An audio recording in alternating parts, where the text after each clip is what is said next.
नमस्कार मित्रों, मैं ज्योतिषाचार्य डी शास्त्री और मेरे YouTube चैनल नक्षत्र एस्ट्रो वर्ल्ड में आप सभी का हार्दिक स्वागत अभिनंदन।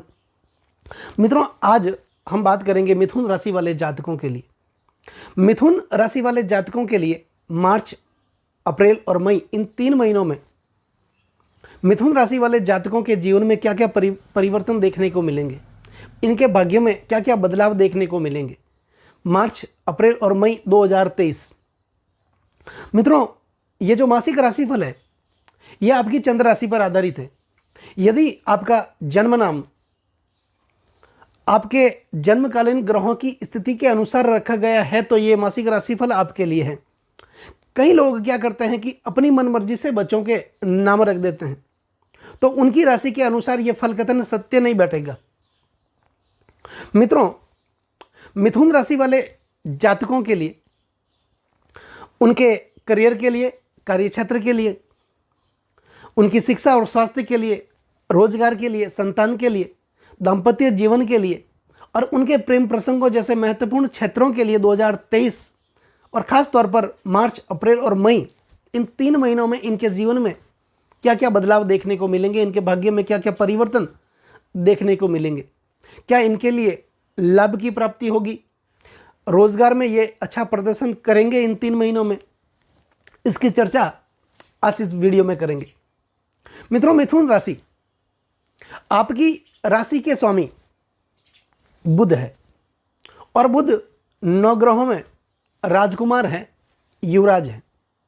सबसे बड़ी बात मित्रों, चाहे वो जन्म कुंडली हो या फिर गोचर की कुंडली, कोई भी कुंडली हो, बुध हमेशा सूर्य के साथ में ही रहते हैं या फिर सूर्य से एक घर आगे और एक घर पीछे हो सकते हैं। इससे ज़्यादा दूरी पर सूर्य से बुध कभी नहीं होते, क्योंकि हर पिता यह चाहता है कि जब उनका पुत्र कुमार अवस्था में हो तो वो अपने पास ही रहे।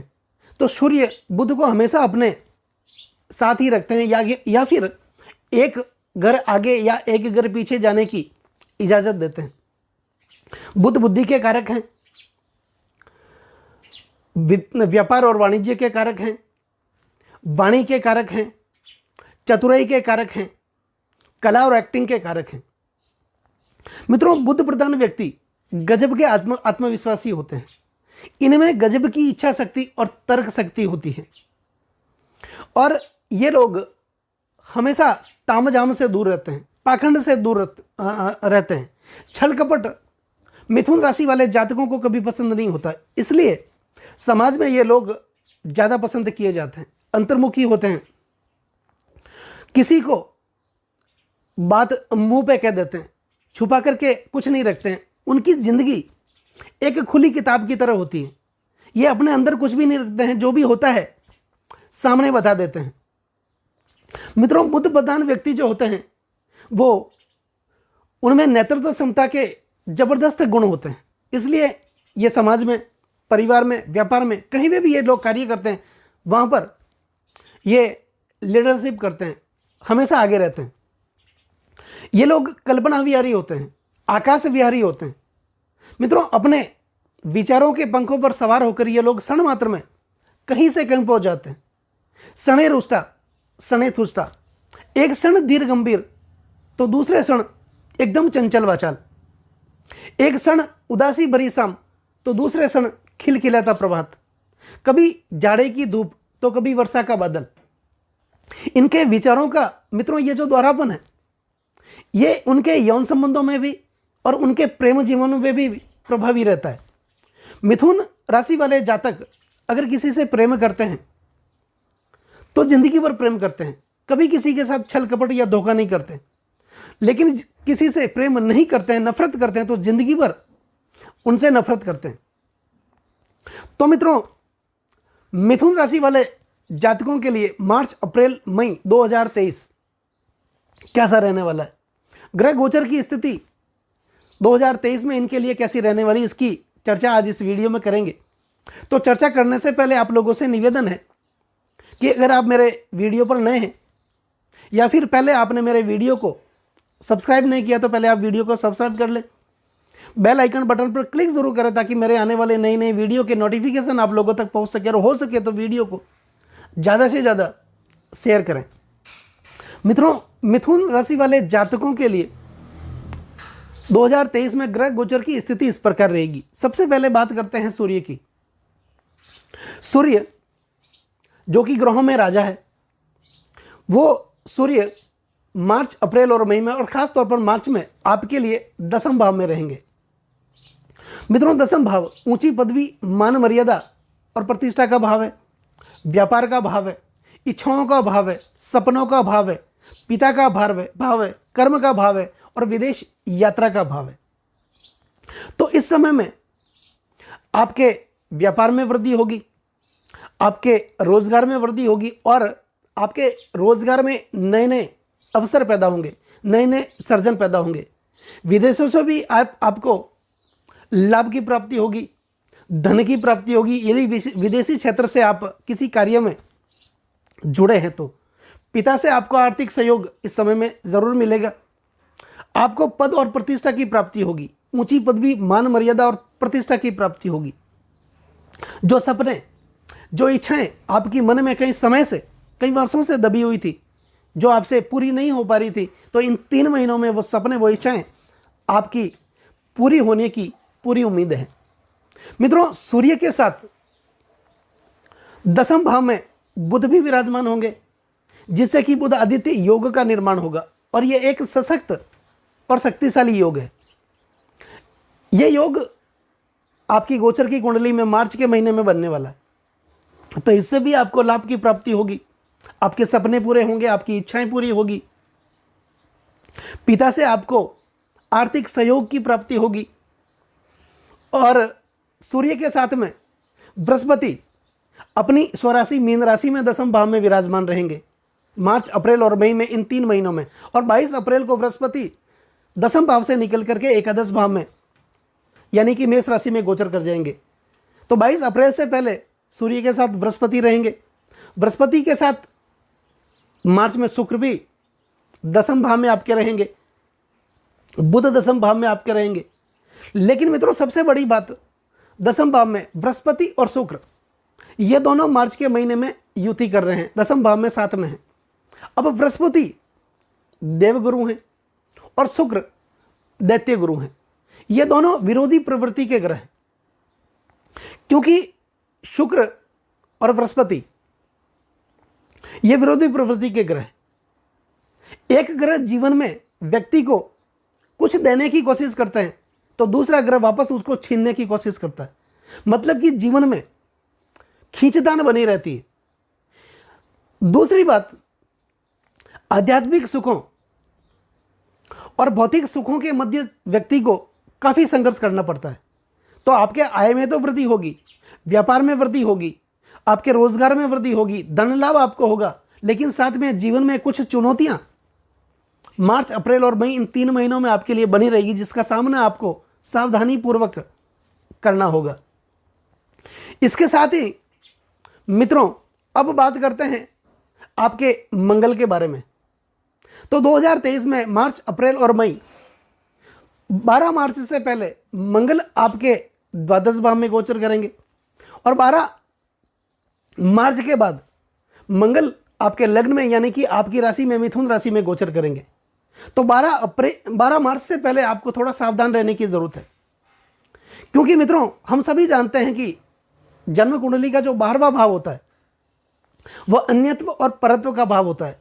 हालांकि मैंने पहले वीडियो में, बहुत सारे वीडियो में मैंने बता दिया था कि 12वां भाव अन्यत्व और परत्व का भाव होता है। मित्रों, अन्यत्व और परत्व का मतलब होता है अन्य या पराया। शादी होने के बाद पति और पत्नी के बीच अन्य से या किसी पराये से लगनेतर संबंध बन जाते हैं तो फिर दाम्पत्य जीवन नहीं चल सकता। और मंगल द्वादश भाव में बैठ करके ऐसी परिस्थितियों का निर्माण करते हैं, क्योंकि मंगल रज के कारक ग्रह हैं और अग्नि प्रदान ग्रह हैं। मंगल की अच्छी स्थिति काम शक्ति को बढ़ाती है और खराब स्थिति काम शक्ति को खत्म भी कर डालती है। तो एक सुखी दाम्पत्य जीवन के लिए पति और पत्नी के बीच संतुलित काम शक्ति का होना बहुत जरूरी है। इसलिए 12 मार्च से पहले आपको पति पत्नी के बीच एक दूसरे की भावना को आपको कदर करनी है, एक दूसरे को समझना है, एक दूसरे को इज्जत देनी है और आपके सांसारिक जो जीवन है, आपका पारिवारिक जीवन, इसका संतुलन बना करके आपको रखना होगा, ताकि आप दोनों के बीच, पति पत्नी के बीच विश्वास बना रहे। और विश्वास सबसे बड़ी चीज होती है, क्योंकि 12 मार्च से पहले मंगल आप में अहम और घमंड की वृद्धि कर सकता है, और इसकी वजह से भी आपके दाम्पत्य जीवन में कुछ दरारें आ सकती है। तो इसका आपको सावधानीपूर्वक ध्यान रखना है। 12 मार्च के बाद मंगल आपके लग्न भाव यानी कि आपकी राशि मिथुन राशि में गोचर करेंगे, और मंगल की सप्तम दृष्टि आपके सप्तम भाव पर होगी। सप्तम भाव मित्रों पति पत्नी का भाव है, दाम्पत्य जीवन का भाव है, नौकरी का भाव है, भागीदारी का भाव है, और विशेष करके यह भाव यौन संबंधों का प्रतिनिधित्व करता है। तो इस समय में मंगल आपके व्यवसायिक जीवन के लिए तो बहुत ही बढ़िया रहेगा, लेकिन पति पत्नी में थोड़ा अहंकार उत्पन्न हो सकता है। तो इसका आपको समाधान ढूंढ करके अच्छा जीवन व्यतीत करना है। अगर पति और पत्नी संयुक्त रूप से, अगर आप व्यापार भी करते हैं या फिर आप नौकरी करते हैं, तो दोनों मिलकर के आप अच्छी तरीके से अपने व्यापार को आगे बढ़ा सकते हैं। नौकरी में आपको धन लाभ की प्राप्ति होगी, आपके लिए प्रमोशन के योग भी बनने वाले हैं। या फिर पुरानी नौकरी को छोड़ करके या फिर आप नई नौकरी करना चाहते हैं, तो यह समय आपके लिए बहुत बढ़िया रहेगा।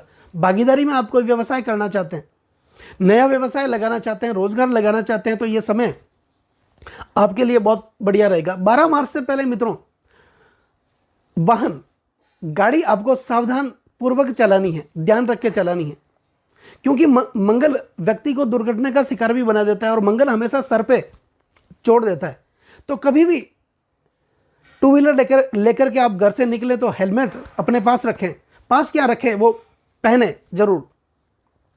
ये काम आपको सबसे पहले करना है। अब बात करते हैं मित्रों शनि की।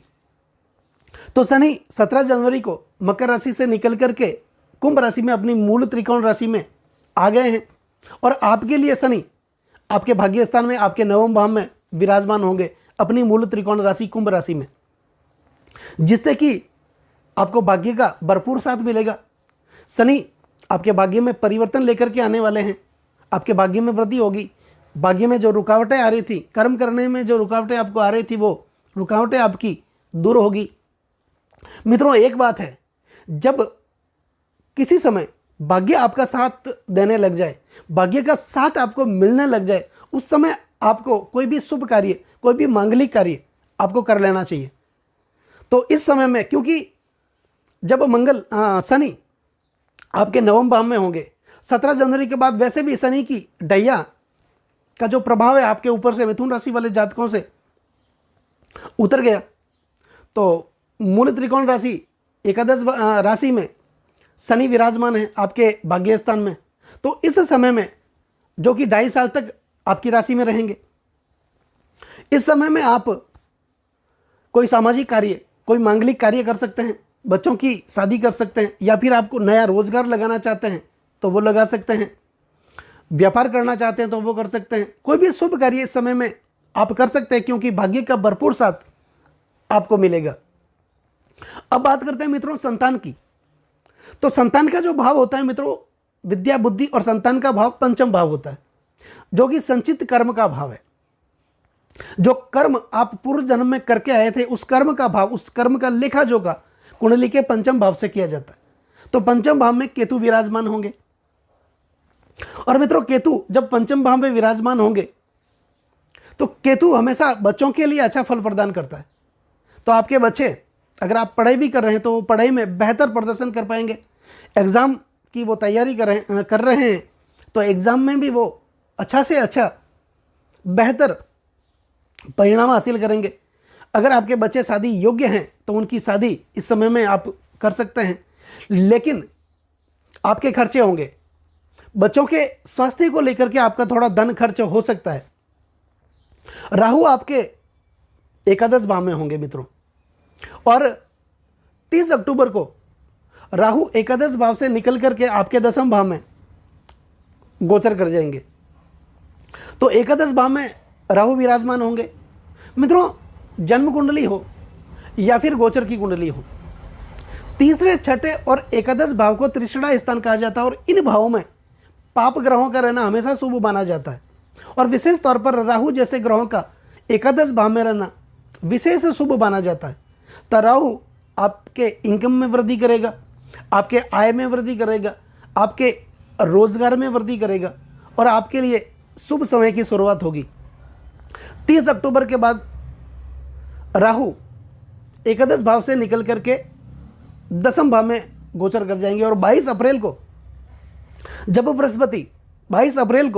बृहस्पति आपके दसम भाव से निकल करके आपके एकादश भाव में गोचर करेंगे तो एकादश भाव में पहले से ही राहु विराजमान है, जिससे कि गुरु चंडाल योग निर्मित होगा और 30 अक्टूबर को इससे आपको मुक्ति मिलेगी। गुरु चंडाल योग से होगा यह कि आप आपके आसपास की घटनाओं को नज़रअंदाज नहीं कर पाएंगे, आपसे सहन नहीं होगा, आप देख नहीं पाएंगे, कुछ न कुछ प्रतिक्रिया आप जरूर देंगे और उस प्रतिक्रिया की वजह से आपके आसपास के लोगों के साथ आपके रिश्ते, आपके संबंध खराब हो सकते हैं। तो इस बात का आपको विशेष ध्यान रखने की जरूरत है, क्योंकि गुरु चंडाल योग में हमेशा यही होता है। दूसरी बात मित्रों, तो इसके लिए आपको क्या करना है?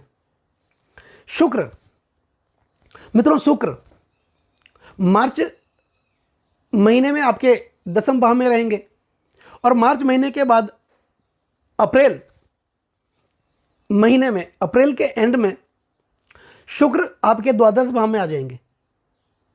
मित्रों द्वादश भाव में जब शुक्र गोचर करेंगे तो ऐसा कहा जाता है कि जन्म कुंडली में द्वादश भाव में सभी ग्रह शुभ फल प्रदान नहीं करते हैं, लेकिन शुक्र द्वादश भाव में हमेशा अच्छा फल प्रदान करते हैं।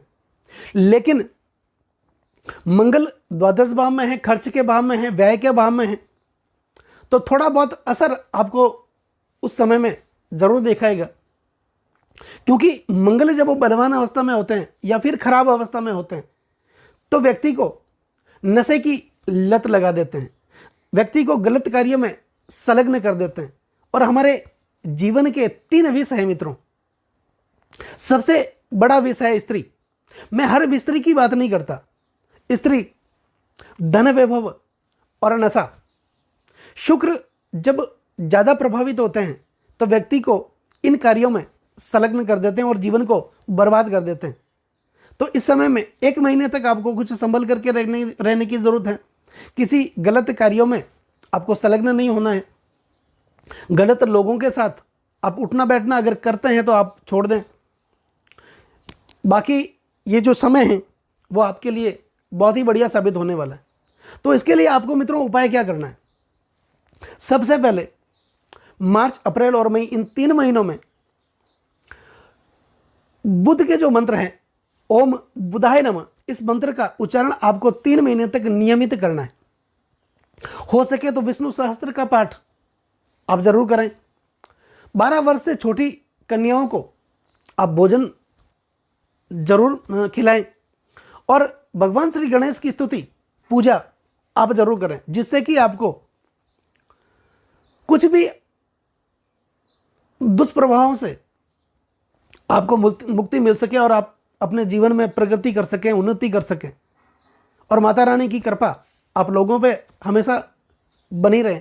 ऐसी मेरी ओर से आप सभी के लिए शुभकामनाएं। नमस्कार मित्रों।